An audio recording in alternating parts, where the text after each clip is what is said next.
Okay, so I wanted to record this review as soon as the series had ended, but I decided to wait until the end of the week just to make sure that everybody had seen all of the episodes. So I think with that, I'm going to probably go into some spoilers, talk about the show in general, and how much I really, really enjoyed this.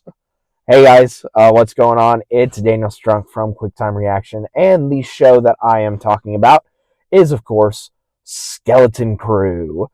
This is a Disney Plus show that sees four kids on an unknown planet called At-Aten discover a pirate ship, and they go on an adventure through the galaxy trying to stop themselves from being killed by pirates along the way.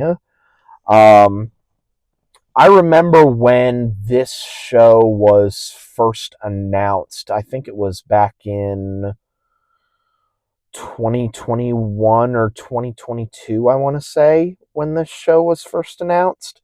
And I think one of the first images that had appeared on for promotion for this show was that one image of Jude Law as Jod in one of the episodes. And as we started hearing more and more about it and the kind of concept for it, which was basically Goonies, but Star Wars, I was so ecstatic for it because that seemed like not a radical change in pace, but a different pace for the Star Wars shows that we had been getting, which were like Mandalorian, Book of Boba Fett, Ahsoka, which all those shows I love.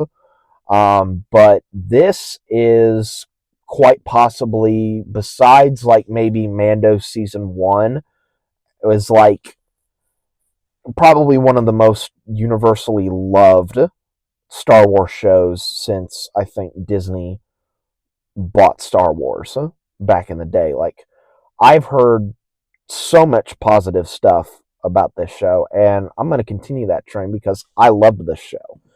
Um, Jude Law as Jod Nanawood is absolutely awesome in this. It's like you sense that he is a pirate and he wants the credits that are on At-Aten because At-Aten is a mint, and he wants to pilfer and plunder the whole planet and take it over and run the mint to make sure that he gets all that money coming to him and his crew.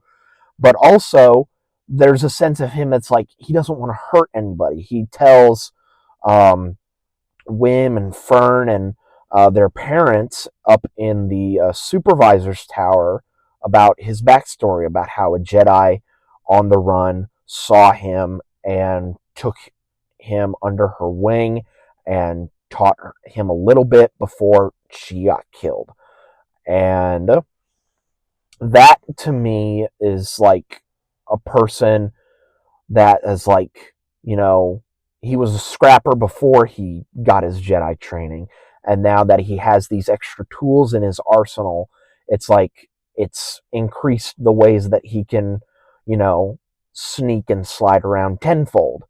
And I just found his character absolutely riveting and interesting throughout the entirety of the show's run. The four kids, Wim, Neil, Fern, and KB, have an absolutely awesome dynamic. Credit to all four of those actors for doing such an amazing job of portraying, like, friendships between friends and all that stuff. I can definitely flash back to moments in like elementary school or middle school and be like, yeah, I was definitely some parts of me I was like, oh yeah, I'm 100% like Wim, and then other parts I'm like, no, I'm also like Neil as well. um the way that they shake up the friend dynamic in episode 6, I want to say, when they're still on that resort planet and Wim goes with KB and Fern takes Neil. It's they it's definitely more focused on like Fern and KB's relationship, where it's Fern realizes that she may be pushing KB a little too far, and KB realize realizes that at the exact same time, while Wim is trying to help, save her essentially. Um, when her, I believe her power converter in the back of her head goes awry as well. That, I think, episode 6 is probably like one of the best episode. I think it is the best episode of that series. Um, Also, I have to give a big shout out to Smee. He was an absolute joy as well. Played absolutely amazingly by Nick Frost. He was absolutely funny and hysterical, and also menacing. That one time when he was, marching towards the kids, trying to tear them limb from limb, in that one episode, that is absolutely scary. That was scary. Um, the episodes were helmed by such amazing, talented directors. I believe John Watts did episodes 1 and 8. Bryce Dallas Howard had an episode.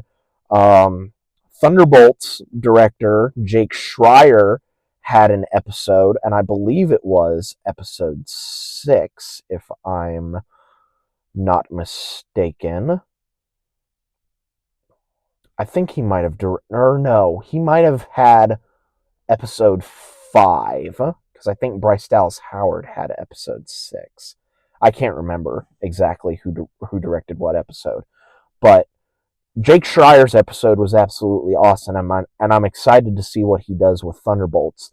The Daniels, yes, the Daniels that did Everything Everywhere All at Once, they directed an episode, and I remember watching a New Rockstars video saying, like, it's not, the crazy multiversal thing that happened in, Everything Everywhere All at Once, but it's like, I think they had worked on this before doing Everything Everywhere All at Once, I think, if I remember correctly. So, just seeing them in Star Wars was really, really cool. And yeah, John Watts did an amazing job of building out this world and making it feel like, a Richard Donner Goonies esque adventure with, like, pirates and booby traps and, building relationships between the characters. It's all there, and it was really, really awesome to see. So, if you've not seen it, I kind of spoiled like a lot of stuff.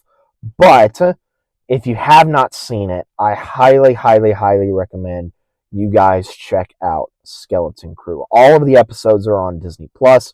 Check it out for yourself, and maybe let me know down in the comments below what other Star Wars shows you want me to talk about, because I have quite a few opinions on all those shows. But I think the next show that I'm probably going to be talking about is Your Friendly Neighborhood Spider-Man, which comes out at the tail end of January. And we all know what happens towards the beginning of February. Royal Rumble time. I'm so excited, and I cannot wait to show off all the experiences that I have come Rumble weekend. I'll catch you guys later.